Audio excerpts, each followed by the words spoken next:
Professor Tomiko, Ambassador Ishikawa Hiroshi, distinguished guests, ladies and gentlemen, a very good evening to everybody. I'm delighted to be here today to launch this book, Professor Tommy's 27th book,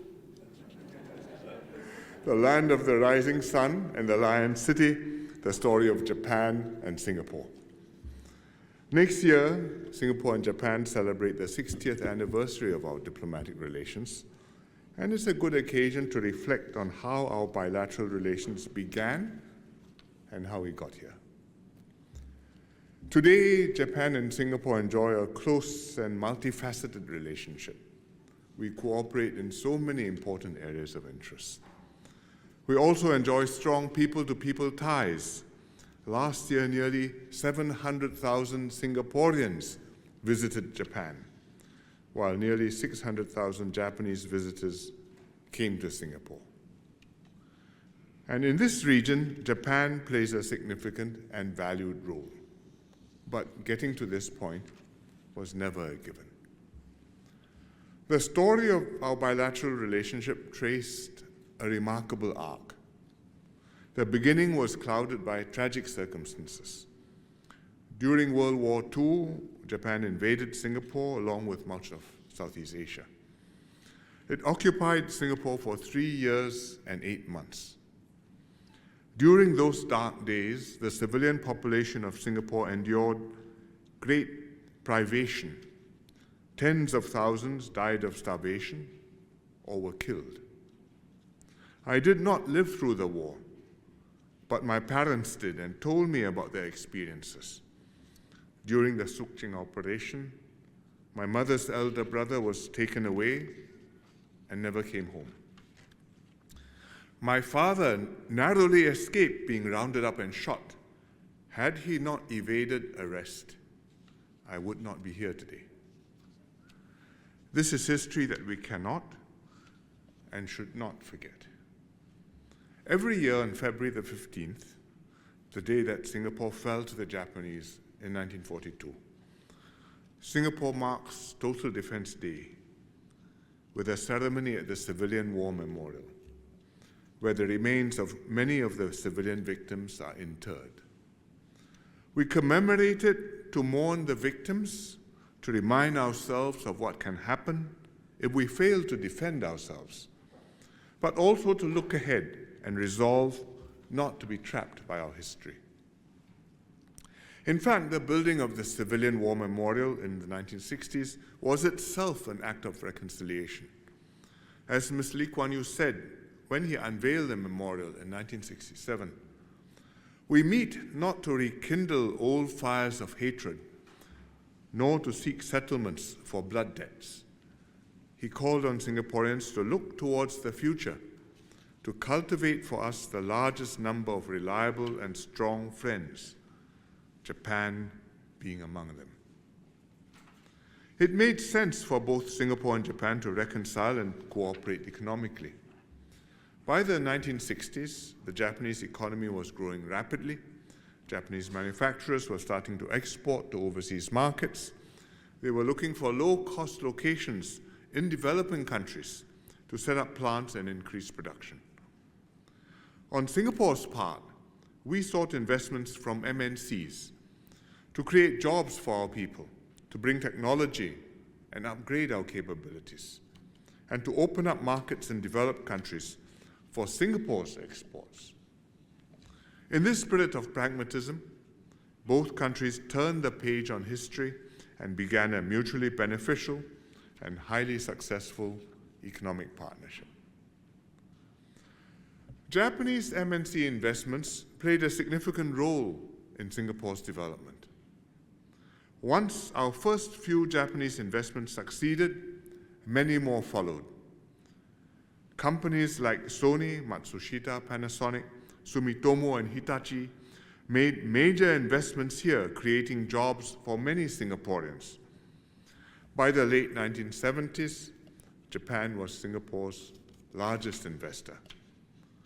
In the consumer market, Japanese retailers like Daimaru and Yaohan brought Japanese-style supermarkets and Japanese products to local consumers. Over time, many other major Japanese brands entered Singapore's market. Their products moved up market and built up a reputation for quality and reliability. Many, like Toyota, Casio, and Mitsubishi, eventually became mainstays in the daily lives of Singaporeans. A piece of Japan in Singapore. In fact, there were many, many Japanese people in Singapore, and the Japanese school in Singapore was, for quite a long time, the largest overseas Japanese school in the world.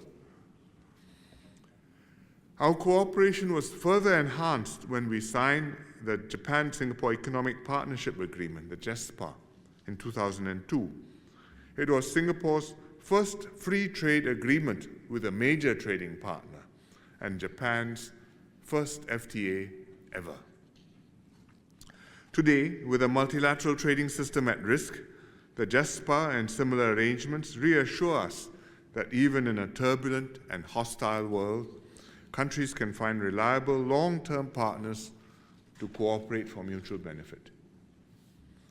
Singapore and Japan also work together to promote regional cooperation. The JESPA showed other countries the potential benefits of such FTAs. As we had hoped, it encouraged the ASEAN countries to negotiate an ASEAN-Japan Comprehensive Economic Partnership, which came into force in 2008. When the US withdrew from the Trans-Pacific Partnership in 2017, the late Mr. Shinzo Abe, then Prime Minister, intervened decisively to push the agreement through with the remaining partners, including several ASEAN countries. At the time, Singapore gave Japan our full support, and this is how the CPTPP came about. Japan and ASEAN also work together in many other areas, including education, cultural exchange, tourism, and people-to-people ties.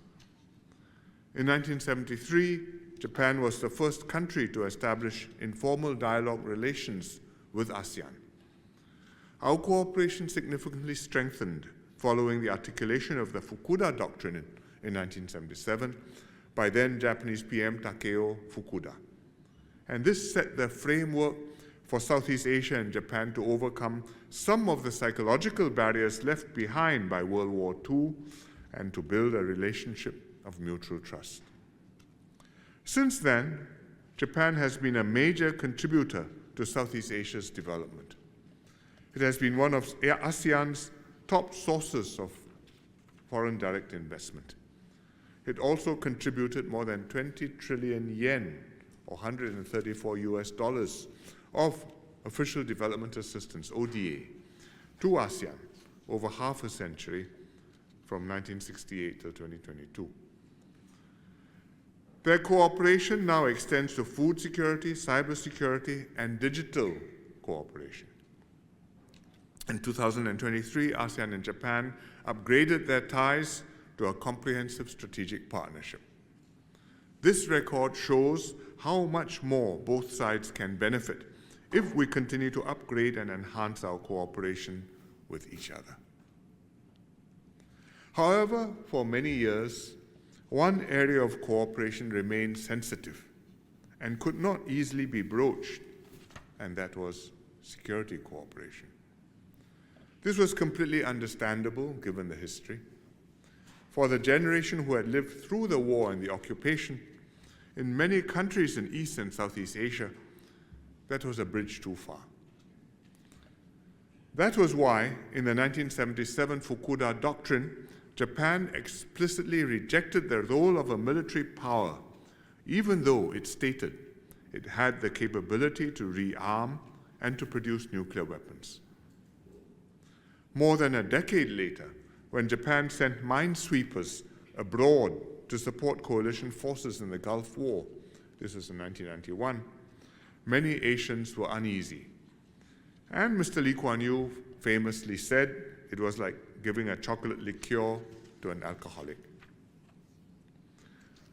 But with the passage of time and the passing of generations, things have changed. The generation that witnessed the war is fading away. that present generations do not carry the same emotional scars. Japan has also evolved.